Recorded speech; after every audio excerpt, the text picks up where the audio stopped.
بسم آج نماز تراویح کے اندر جو تلاوت کی جائے گی منزل وہ 13واں پارہ سورہ رات سے شروع ہوتی ہے۔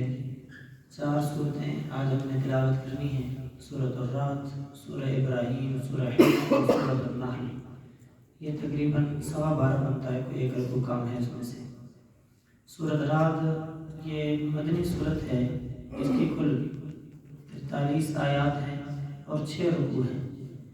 اس کے اندر اللہ جل جلالہ نے بنیادی طور پر 3 چیزوں کا ذکر فرمایا ہے: اپنی وحدانیت، پیارے حبیب صلی اللہ تعالیٰ علیہ وسلم کی نبوت، اس کا تذکرہ فرمایا، اور تیسرے نمبر پر اللہ جل جلالہ نے متقین کی علامتوں کا ذکر فرمایا ہے۔ وحدانیت کے بعد اللہ پاک نے کچھ عقلی دلائل کا ذکر کیا ہے کہ میں نے بغیر ستون کے آسمان پیدا کیا، زمین پیدا کی، پہاڑوں کو اوپر گاڑ دیا۔ عقلی دلائل کے ذریعے سے اللہ پاک نے اپنی توحید کو ثابت کیا۔ اور پھر جو متقین کے اللہ جلالہ صفات کا تذکرہ کیا، سب سے پہلے یہ فرمایا کہ الذین یوفون بعہد اللہ، وعدوں کو پورا کرتے ہیں، وعدے توڑتے نہیں ہیں، وعدہ وفا کرتے ہیں۔ اور دوسرا فرمایا کہ وہ لوگ رشتہ داریوں کو جوڑنے والے ہیں، قطع تعلق ہی نہیں کرتے۔ تیسری فرمائی وَيَخْشَوْنَ رَبَّهُمْ، ان کے دل کے اندر اللہ پاک کی خشیت اور اللہ کا ڈر رہتا ہے، جو کہ ایک بہت بڑی نعمت ہے اللہ جلالہ کی۔ اسی طرح وہ برے حساب سے بھی ڈرتے ہیں کہ کل قیامت کے دن جس وقت حساب کتاب ہوگا کہیں ہمارا حساب برا نہ ہو، اس چیز سے بھی وہ ڈرتے ہیں۔ اور اسی طرح مختلف قسم کی آزمائشوں اور مصیبتوں کے آنے کے اوپر اللہ کی رضا کے لیے صبر کا دامن پکڑے رکھتے ہیں، وہ چھوڑتے نہیں ہیں، نمازیں قائم کرتے ہیں، پوشیدہ اور ظاہری طور پر کے دیے ہوئے مال میں سے خرچ بھی کرتے ہیں۔ اور اسی طرح اگر ان کے ساتھ کوئی برائی کرے تو پھر برائی کا بدلہ برائی سے نہیں دیتے بلکہ اچھائی اور بھلائی سے دیتے ہیں۔ یہ متقین کی علامت ہے۔ پھر اس کے بعد ان کے مقام کا ذکر کیا ہے کہ اللہ نے ان کے لیے جنت تیار کر رکھی ہے، ان کے لیے، ان کی اولادوں کے لیے اللہ پاک نے جنت تیار کر کے رکھی ہے۔ اس کے بعد جو ہم نے سورت پڑھنی ہے وہ سورہ ابراہیم ہے۔ حضرت ابراہیم علیہ السلام کے نام کی طرف کی منسوب ہے، اور یہ وہ سورت ہے جس کے اندر اکثر اللہ پاک نے اپنے عذاب کا ذکر فرمایا ہے ان قوموں کے لیے جو اللہ کی وحدانیت کو مانتی نہیں ہیں۔ اور اسی طرح بعثت انبیاء علیہ الصلوات و تسلیمات کا دنیا میں مبعوث ہونے کا مقصد کیا تھا، اس کو اللہ پاک نے بیان کیا۔ لیبین لہم، مقصد یہ تھا کہ وہ اللہ کی قدرت کو لوگوں کے سامنے بیان کریں اور ظاہر کریں۔ اور انبیاء نے اپنے اس مشن کو پورا کیا۔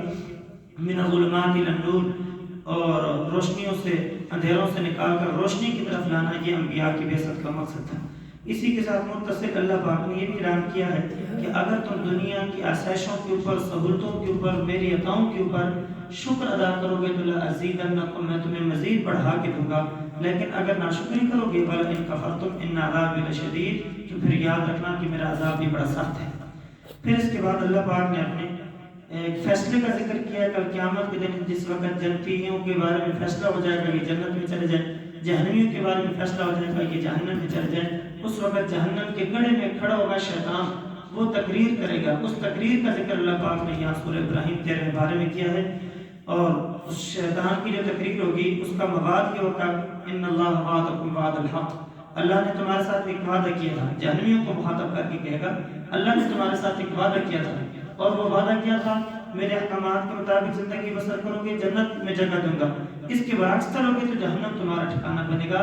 اللہ نے اپنے وعدے کو سچ کر دکھایا، تم لوگوں نے اللہ کی بات نہیں مانی، اللہ نے تمہیں جہنم کے اندر پھینک دیا۔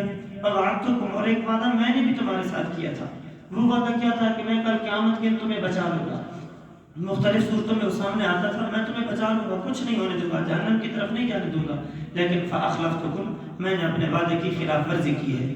آج تم مجھے نہ کوسو، اپنے آپ کو کوسو، فلا تلومونی ولوموا انفسکم، اس لیے کہ ما کان لی علیکم من سلطان، میرا تمہارے اوپر کوئی غلبہ تو نہیں تھا، میرا تمہارے اوپر کوئی زبردستی کوئی زور تو نہیں چلتا تھا، اپنی مرضی سے تم نے میری پیروی کیا، بھگتو، میں بھی اسی جہنم کے اندر ہوں، تم بھی اسی جہنم کے اندر ہو۔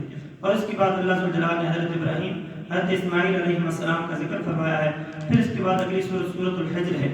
حجر کا لغوی معنی ہوتا ہے ممانعت، رکاوٹ، لیکن یہ حضرت صالح علیہ السلام کی قوم ثمود، ان کی شہر کا نام تھا حجر، جس وجہ سے اس کا نام سورۃ الحجر رکھا گیا ہے۔ اس کے اندر اللہ سبحانہ وتعالیٰ نے پیارے پیغمبر صلی اللہ علیہ وسلم کے لیے تسلی نازل فرمائی ہے۔ یہ مکی صورت ہے، اور آپ علیہ السلام کا جو آخری مکی زمانہ تھا اس وقت یہ نازل ہوئی۔